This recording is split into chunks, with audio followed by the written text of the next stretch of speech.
And what would you say has been the fallout from what happened 50 years ago? Well, first of all, it's important to remember that I think there have been benefits to this process. For example, I think that one of the reasons that church attendance in the United States has remained steady, more or less, over the last 50 years is because of youth ministries and juvenilization. In other words, by making Christianity more youth-friendly, the church has also made it more friendly to Americans in general. As the American population became more adolescent in general, more youthful-minded in general, Christianity continued to have an appeal. If our churches today were still doing the things they did in 1940, they would be empty. So that's one benefit.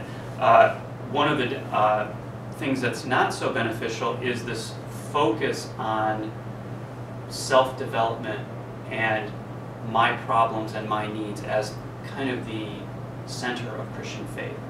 If you ask many Americans, young or old, what do you like about being a Christian? They'll often talk about, well, God helps me with my problems. I feel better. I feel happier.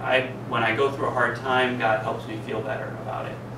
And these are not bad things. I think the Bible suggests that God wants to help us in those ways.